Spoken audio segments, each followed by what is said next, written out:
अथ श्री विष्णु अष्टोत्तर शतनामी स्तोत्रम्। हरिः ओम्। अष्टोत्तर शतं नाम्नां विष्णोरतुलतेजसः यस्य श्रवणमात्रेण नरो नारायणो भवेत्। विष्णुर्जिष्णुर्वषट्कारो देवदेवो वृषाकरिः दामोदरो दीनबन्धुरादिदेवोदिते स्तुतः। पुण्डरीकः परानन्दः परमात्मा परात्परः परशुधारी विश्वात्मा कृष्णः कलिमलापः। कौस्तुभोद्भासितो रस्को नरो नारायणो हरिः हरो हरप्रियः स्वामी वैकुण्ठो विश्वतो मुखः। ऋषिकेशो प्रमेयात्मा वाराहो धरणीधरः वामनो वेदवक्ता च वासुदेवः सनातनः। रामो विरामो विरजो रावणारी रमापतिः वैकुण्ठवासी वसुमाना धनदो धरणीधरः।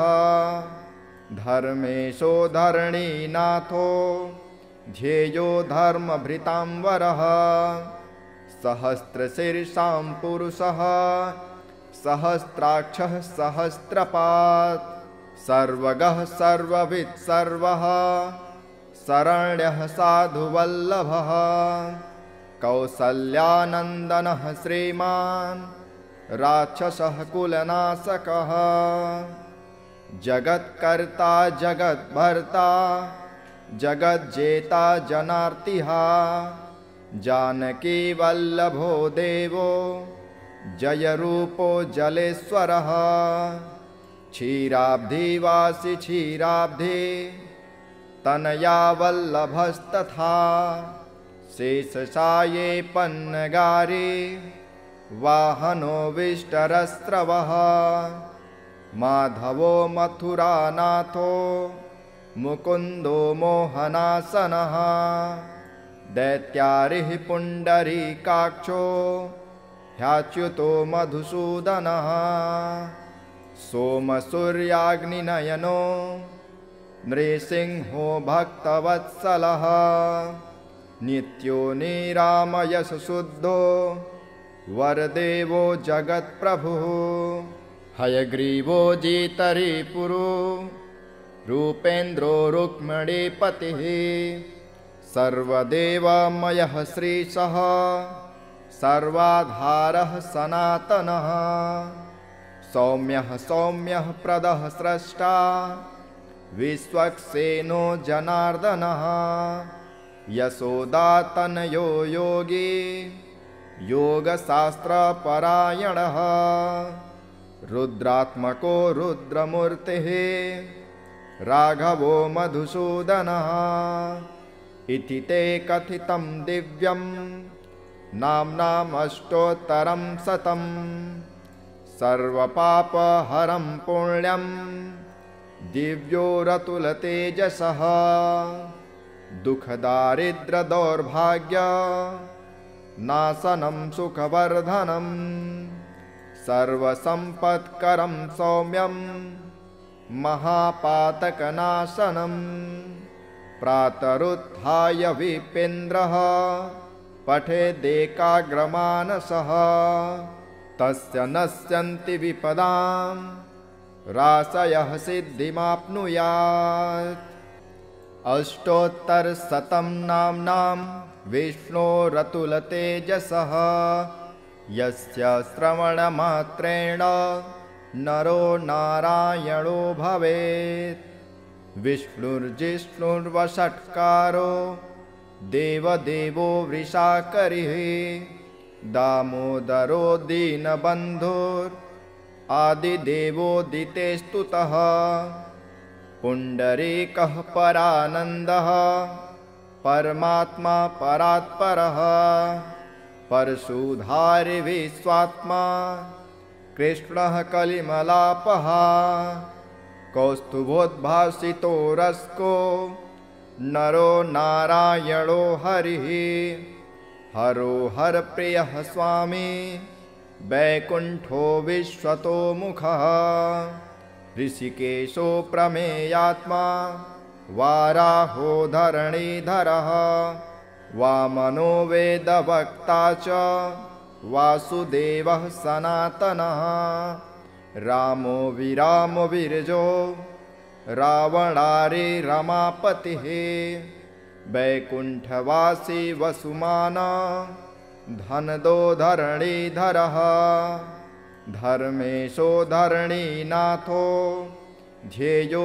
धर्मभृतांवरः सहस्रशीर्षां पुरुषः सहस्राक्षः सहस्रपात् सर्वगः सर्ववित् सर्वः शरण्यः साधुवल्लभः कौसल्यानन्दनः श्रीमान् राक्षसः कुलनाशकः जगत्कर्ता जगद्भर्ता जगज्जेता जनार्तिः जानकी वल्लभो देवो जयरूपो जलेश्वरः क्षीराब्धिवासी क्षीराब्धि तनया वल्लभस्तथा शेषशाये पन्नगारे वाहनो विष्टरस्रवः माधवो मथुरानाथो मुकुन्दो मोहनासनः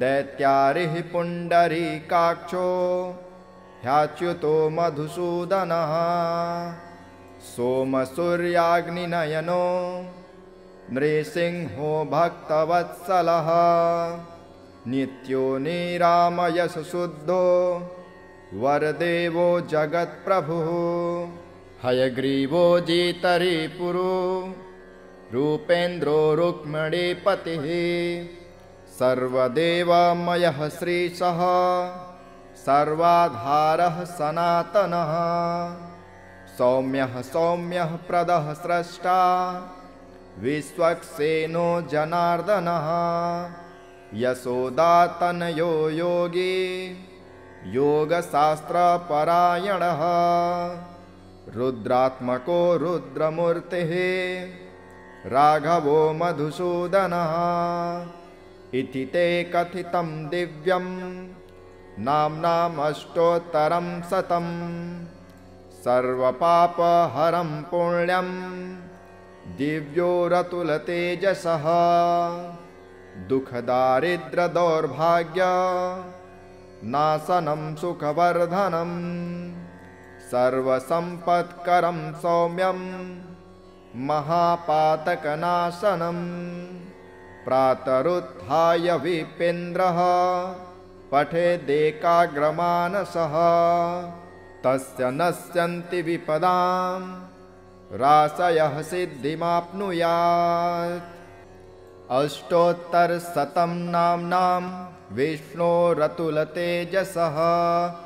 यस्य श्रवणमात्रेण नरो नारायणो भवेत् विष्णुर्जिष्णुर्वषट्कारो देवदेवो वृषाकरिः दामोदरो दीनबन्धुरादिदेवोदितेस्तुतः पुण्डरीकः परानन्दः परमात्मा परात्परः परशुधारि विश्वात्मा कृष्णः कलिमलापः कौस्तुभोद्भासितो रस्को नरो नारायणो हरिः हरो हरप्रियः स्वामी वैकुण्ठो विश्वतो मुखः ऋषिकेशो प्रमेयात्मा वाराहो धरणीधरः वामनो वेदवक्ता च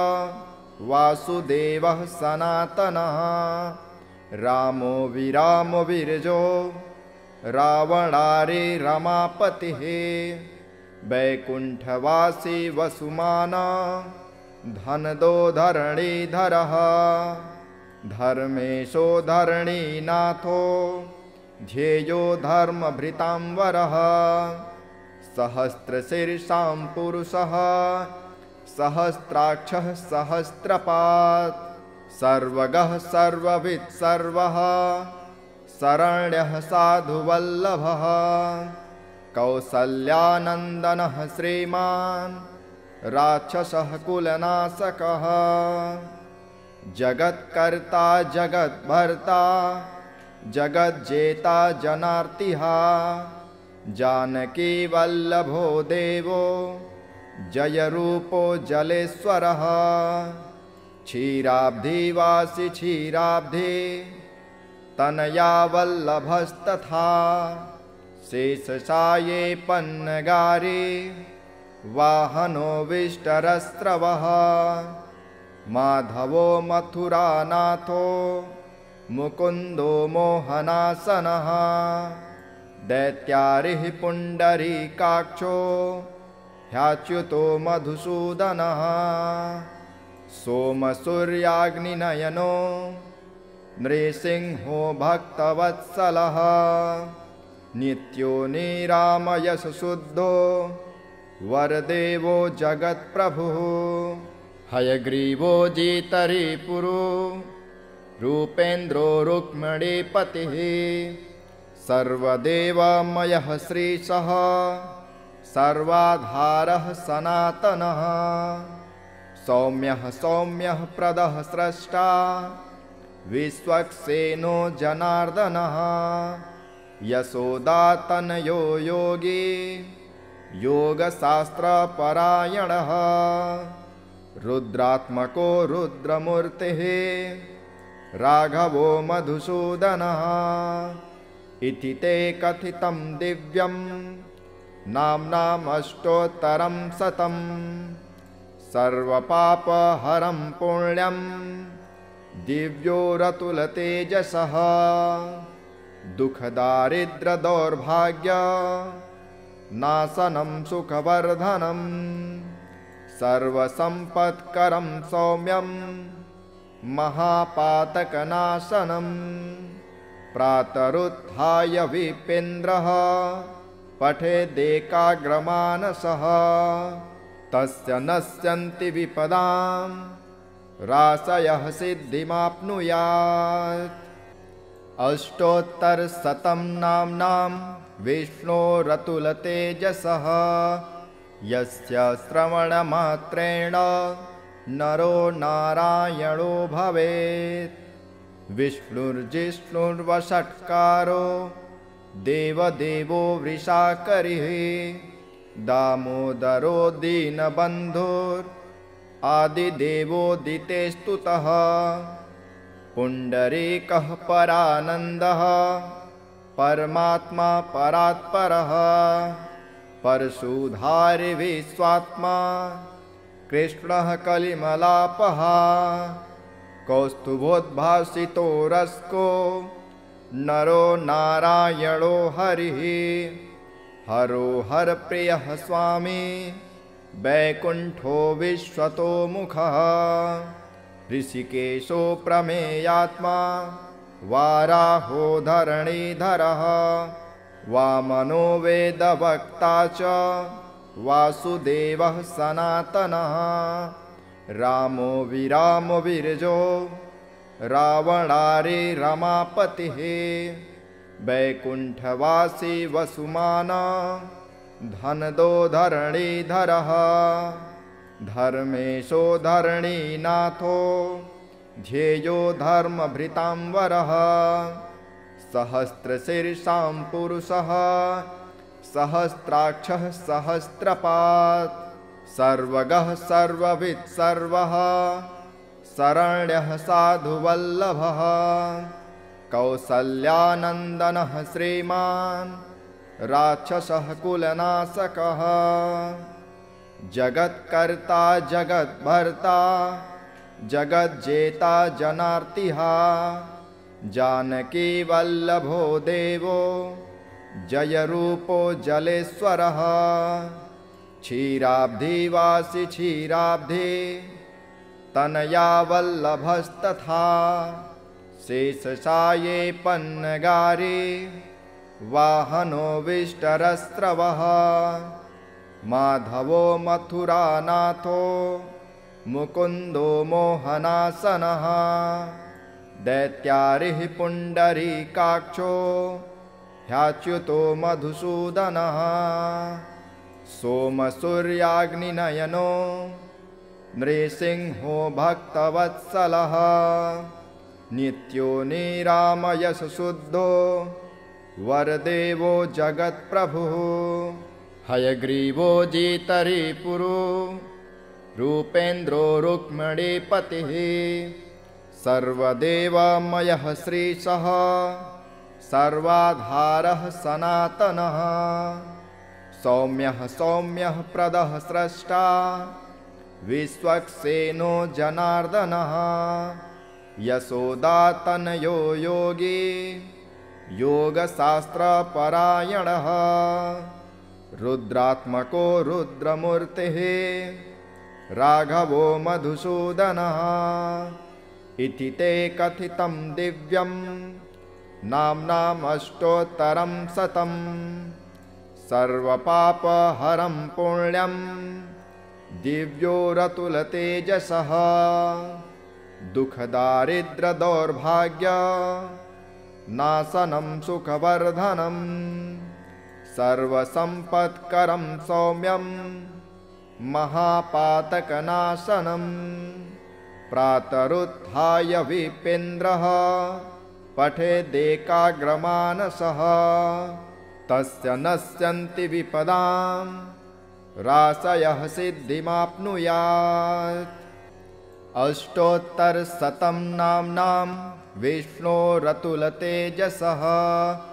यस्य श्रवणमात्रेण नरो नारायणो भवेत् विष्णुर्जिष्णुर्वषट्कारो देवदेवो वृषाकरिः दामोदरो दीनबन्धुरादिदेवोदितेस्तुतः पुण्डरीकः परानन्दः परमात्मा परात्परः परशुधारी विश्वात्मा कृष्णः कलिमलापः कौस्तुभोद्भासितो रस्को नरो नारायणो हरिः हरो हरप्रियः स्वामी वैकुण्ठो विश्वतोमुखः ऋषिकेशो प्रमेयात्मा वाराहो धरणीधरः वामनो वेदवक्ता च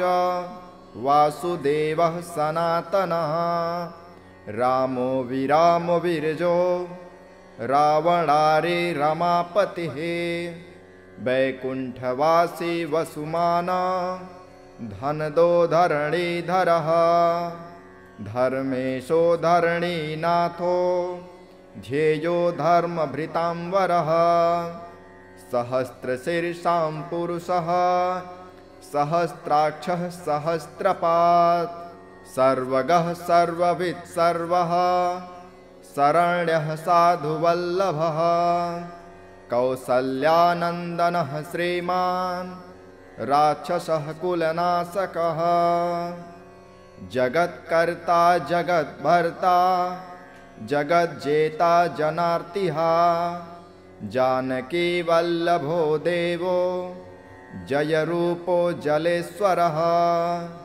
क्षीराब्धिवासी क्षीराब्धि तनया वल्लभस्तथा शेषशाये पन्नगारी वाहनो विष्टरस्रवः माधवो मथुरानाथो मुकुन्दो मोहनासनः दैत्यारिः पुण्डरीकाक्षो ह्याच्युतो मधुसूदनः सोमसूर्याग्निनयनो नृसिंहो भक्तवत्सलः नित्यो निरामयशुद्धो वरदेवो जगत्प्रभुः हयग्रीवो जितरिपुरो रूपेन्द्रो रुक्मिणीपतिः सर्वदेवमयः श्रीशः सर्वाधारः सनातनः सौम्यः सौम्यः प्रदः स्रष्टा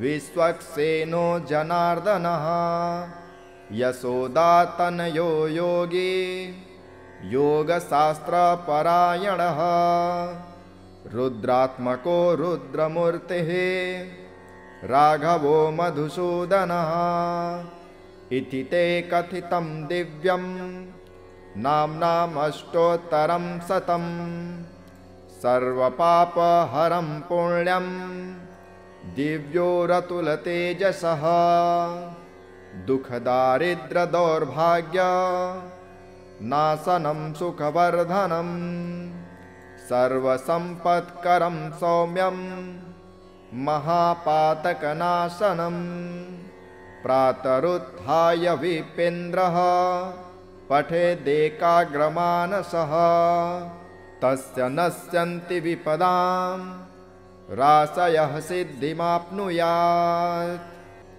अष्टोत्तरशतं नाम्नां विष्णोरतुलतेजसः यस्य श्रवणमात्रेण नरो नारायणो भवेत्।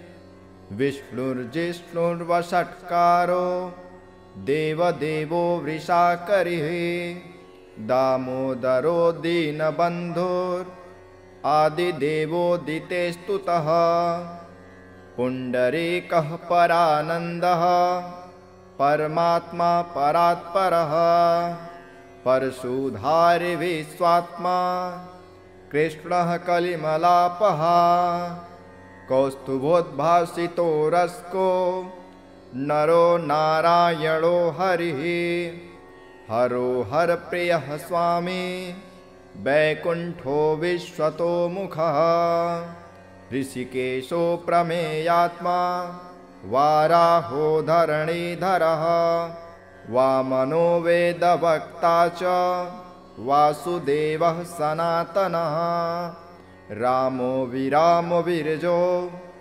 रावणारी रमापतिः वैकुण्ठवासी वसुमाना धनदो धरणीधरः धर्मेशो धरणीनाथो ध्येयो धर्मभृतांवरः सहस्रशीर्षां पुरुषः सहस्राक्षः सहस्रपात् सर्वगः सर्ववित् सर्वः शरण्यः साधुवल्लभः कौसल्यानन्दनः श्रीमान् राक्षसः कुलनाशकः जगत्कर्ता जगद्भर्ता जगज्जेता जनार्तिः जानकी वल्लभो देवो जयरूपो जलेश्वरः क्षीराब्धिवासी क्षीराब्धि तनया वल्लभस्तथा शेषशाये पन्नगारी वाहनो विष्टरस्रवः माधवो मथुरानाथो मुकुन्दो मोहनासनः दैत्यारिः पुण्डरीकाक्षो ह्याच्युतो मधुसूदनः सोमसूर्याग्निनयनो नृसिंहो भक्तवत्सलः नित्यो निरामयशुद्धो वरदेवो जगत्प्रभुः हयग्रीवो जितरिपुरो रूपेन्द्रो रुक्मिणीपतिः सर्वदेवमयः श्रीशः सर्वाधारः सनातनः सौम्यः सौम्यः प्रदः स्रष्टा विश्वक्सेनो जनार्दनः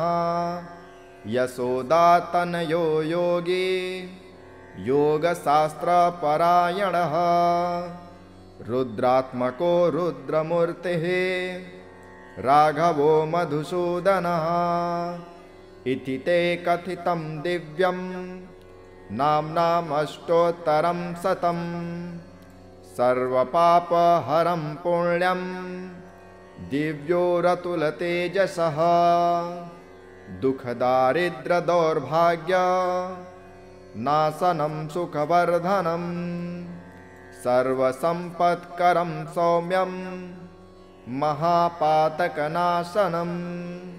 प्रातरुत्थाय विपेन्द्रः पठेदेकाग्रमानसः तस्य नश्यन्ति विपदां राशयः सिद्धिमाप्नुयात्। अष्टोत्तरशतं नाम्नां विष्णोरतुलतेजसः यस्य श्रवणमात्रेण नरो नारायणो भवेत्। विष्णुर्जिष्णुर्वषट्कारो देवदेवो वृषाकरिः दामोदरो दीनबन्धुरादिदेवोदिते स्तुतः। पुण्डरीकः परानन्दः परमात्मा परात्परः परशुधारी विश्वात्मा कृष्णः कलिमलापः। कौस्तुभोद्भासितो रस्को नरो नारायणो हरिः हरो हरप्रियः स्वामी वैकुण्ठो विश्वतो मुखः। ऋषिकेशो प्रमेयात्मा वाराहो धरणीधरः वामनो वेदवक्ता च वासुदेवः सनातनः। रामो विरामो विरजो रावणारी रमापतिः वैकुण्ठवासी वसुमाना धनदो धरणीधरः। धर्मेशो धरणीनाथो ध्येयो धर्मभृतांवरः। सहस्रशीर्षां पुरुषः सहस्राक्षः सहस्रपात् सर्वगः सर्ववित् सर्वः शरण्यः साधुवल्लभः। कौसल्यानन्दनः श्रीमान् राक्षसः कुलनाशकः। जगत्कर्ता जगद्भर्ता जगज्जेता जनार्तिः जानकी वल्लभो देवो जयरूपो जलेश्वरः। क्षीराब्धिवासी क्षीराब्धि तनया वल्लभस्तथा शेषशाये पन्नगारी वाहनो विष्टरस्रवः। माधवो मथुरानाथो मुकुन्दो मोहनासनः। दैत्यारिः पुण्डरीकाक्षो ह्याच्युतो मधुसूदनः। सोमसूर्याग्निनयनो नृसिंहो भक्तवत्सलः। नित्यो निरामयशुद्धो वरदेवो जगत्प्रभुः। हयग्रीवो जितरिपुरो रूपेन्द्रो रुक्मिणीपतिः। सर्वदेवमयः श्रीशः सर्वाधारः सनातनः। सौम्यः सौम्यः प्रदः स्रष्टा विश्वक्सेनो जनार्दनः। यशोदातनयो योगी योगशास्त्रपरायणः। रुद्रात्मको रुद्रमूर्तिः राघवो मधुसूदनः। इति ते कथितं दिव्यं नाम्नामष्टोत्तरं शतम्। सर्वपापहरं पुण्यं दिव्योरतुलतेजसः। दुःखदारिद्र्यदौर्भाग्य नाशनं सुखवर्धनम्। सर्वसम्पत्करं सौम्यं महापातकनाशनम्। प्रातरुत्थाय विपेन्द्रः पठेदेकाग्रमानसः तस्य नश्यन्ति विपदां राशयः सिद्धिमाप्नुयात्। अष्टोत्तरशतं नाम्नां विष्णोरतुलतेजसः यस्य श्रवणमात्रेण नरो नारायणो भवेत्। विष्णुर्जिष्णुर्वषट्कारो देवदेवो वृषाकरिः दामोदरो दीनबन्धुरादिदेवोदिते स्तुतः।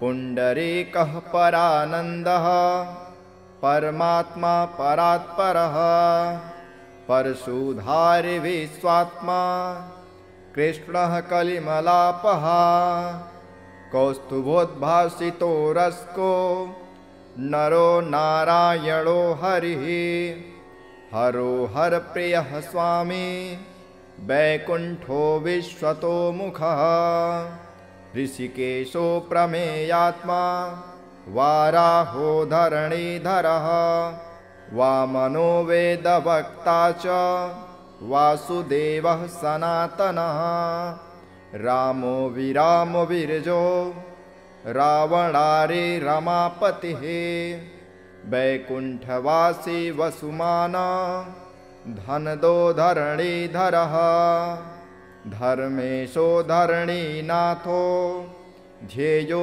धर्मभृतांवरः सहस्रशीर्षां पुरुषः सहस्राक्षः सहस्रपात् सर्वगः सर्ववित् सर्वः शरण्यः साधुवल्लभः कौसल्यानन्दनः श्रीमान् राक्षसः कुलनाशकः जगत्कर्ता जगद्भर्ता जगज्जेता जनार्तिः जानकी वल्लभो देवो जयरूपो जलेश्वरः क्षीराब्धिवासी क्षीराब्धि तनया वल्लभस्तथा शेषशाये पन्नगारी वाहनो विष्टरस्रवः माधवो मथुरानाथो मुकुन्दो मोहनासनः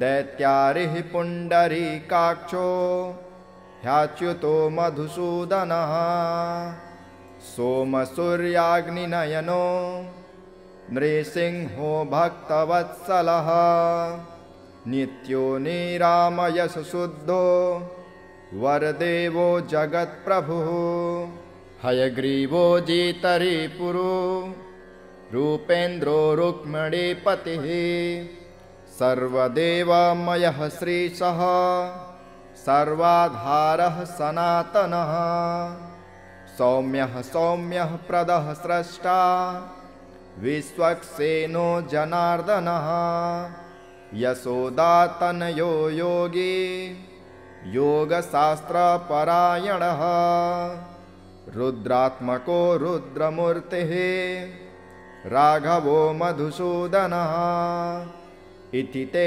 कथितं दिव्यं नाम्नामष्टोत्तरं शतं सर्वपापहरं पुण्यं दिव्यो रतुलतेजसः दुःखदारिद्र्यदौर्भाग्य नाशनं सुखवर्धनं सर्वसम्पत्करं सौम्यं महापातकनाशनं प्रातरुत्थाय विपेन्द्रः पठेदेकाग्रमानसः तस्य नश्यन्ति विपदां राशयः सिद्धिमाप्नुयात् अष्टोत्तरशतं नाम्नां विष्णोरतुलतेजसः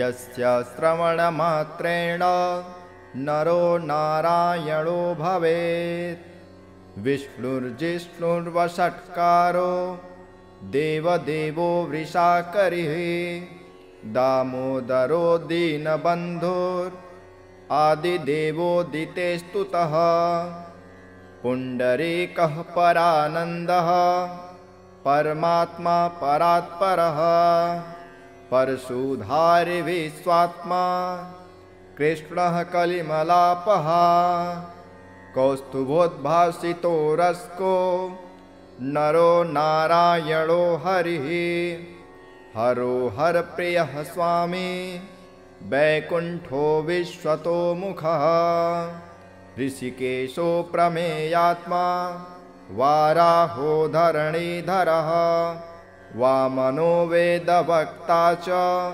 वासुदेवः सनातनः रामो विरामो विरजो रावणारि रमापतिः वैकुण्ठवासी वसुमाना धनदो धरणीधरः धर्मेशो धरणीनाथो ध्येयो धर्मभृतांवरः सहस्रशीर्षां पुरुषः सहस्राक्षः सहस्रपात् सर्वगः सर्ववित् सर्वः शरण्यः साधुवल्लभः कौसल्यानन्दनः श्रीमान् राक्षसः कुलनाशकः जगत्कर्ता जगद्भर्ता जगज्जेता जनार्तिः जानकी वल्लभो देवो जयरूपो जलेश्वरः क्षीराब्धिवासी क्षीराब्धि तनया वल्लभस्तथा शेषशाये पन्नगारे वाहनो विष्टरस्रवः माधवो मथुरानाथो मुकुन्दो मोहनासनः दैत्यारिः पुण्डरीकाक्षो ह्याच्युतो मधुसूदनः सोमसूर्याग्निनयनो नृसिंहो भक्तवत्सलः नित्यो निरामयशुद्धो वरदेवो जगत्प्रभुः हयग्रीवो जितरिपुरो रूपेन्द्रो रुक्मिणीपतिः सर्वदेवमयः श्रीशः सर्वाधारः सनातनः सौम्यः सौम्यः प्रदः स्रष्टा विश्वक्सेनो जनार्दनः यशोदातनयो योगी योगशास्त्रपरायणः रुद्रात्मको रुद्रमूर्तिः राघवो मधुसूदनः इति ते कथितं दिव्यं नाम्नामष्टोत्तरं शतं सर्वपापहरं पुण्यं दिव्यो रतुलतेजसः दुःखदारिद्र्यदौर्भाग्य नाशनं सुखवर्धनं सर्वसम्पत्करं सौम्यं महापातकनाशनं प्रातरुत्थाय विपेन्द्रः पठेदेकाग्रमानसः तस्य नश्यन्ति विपदां राशयः सिद्धिमाप्नुयात् अष्टोत्तरशतं नाम्नां विष्णोरतुलतेजसः यस्य श्रवणमात्रेण नरो नारायणो भवेत् विष्णुर्जिष्णुर्वषट्कारो देवदेवो वृषाकरिः दामोदरो दीनबन्धुरादिदेवोदिते स्तुतः पुण्डरीकः परानन्दः परमात्मा परात्परः परशुधारि विश्वात्मा कृष्णः कलिमलापः कौस्तुभोद्भासितो रस्को नरो नारायणो हरिः हरो हरप्रियः स्वामी वैकुण्ठो विश्वतो मुखः ऋषिकेशो प्रमेयात्मा वाराहो धरणीधरः वामनो वेदवक्ता च वासुदेवः सनातनः रामो विरामो विरजो रावणारि रमापतिः वैकुण्ठवासी वसुमाना धनदो धरणीधरः धर्मेशो धरणीनाथो ध्येयो धर्मभृतांवरः सहस्रशीर्षां पुरुषः सहस्राक्षः सहस्रपात् सर्वगः सर्ववित् सर्वः शरण्यः साधुवल्लभः कौसल्यानन्दनः श्रीमान् राक्षसः कुलनाशकः जगत्कर्ता जगद्भर्ता जगज्जेता जनार्तिः जानकी वल्लभो देवो जयरूपो जलेश्वरः क्षीराब्धिवासी क्षीराब्धि तनया वल्लभस्तथा शेषशाये पन्नगारे वाहनो विष्टरस्रवः माधवो मथुरानाथो मुकुन्दो मोहनासनः दैत्यारिः पुण्डरीकाक्षो ह्याच्युतो मधुसूदनः सोमसूर्याग्निनयनो नृसिंहो भक्तवत्सलः नित्यो निरामयशुद्धो वरदेवो जगत्प्रभुः हयग्रीवो जितरिपुरो रूपेन्द्रो रुक्मिणीपतिः सर्वदेवमयः श्रीशः सर्वाधारः सनातनः सौम्यः प्रदः स्रष्टा विश्वक्सेनो जनार्दनः यशोदातनयो योगी योगशास्त्रपरायणः रुद्रात्मको रुद्रमूर्तिः राघवो मधुसूदनः इति ते कथितं दिव्यं नाम्नामष्टोत्तरं शतं सर्वपापहरं पुण्यं दिव्यो रतुलतेजसः दुःखदारिद्र्यदौर्भाग्य नाशनं सुखवर्धनं सर्वसम्पत्करं सौम्यं महापातकनाशनं प्रातरुत्थाय विपेन्द्रः पठेदेकाग्रमानसः तस्य नश्यन्ति विपदां राशयः सिद्धिमाप्नुयात् अष्टोत्तरशतं नाम्नां विष्णोरतुलतेजसः यस्य श्रवणमात्रेण नरो नारायणो भवेत् विष्णुर्जिष्णुर्वषट्कारो देवदेवो वृषाकरिः दामोदरो दीनबन्धुरादिदेवोदितेस्तुतः पुण्डरीकः परानन्दः परमात्मा परात्परः परशुधारि विश्वात्मा कृष्णः कलिमलापः कौस्तुभोद्भासितो रस्को नरो नारायणो हरिः हरो हरप्रियः स्वामी वैकुण्ठो विश्वतोमुखः ऋषिकेशो प्रमेयात्मा वाराहो धरणीधरः वामनो वेदवक्ता च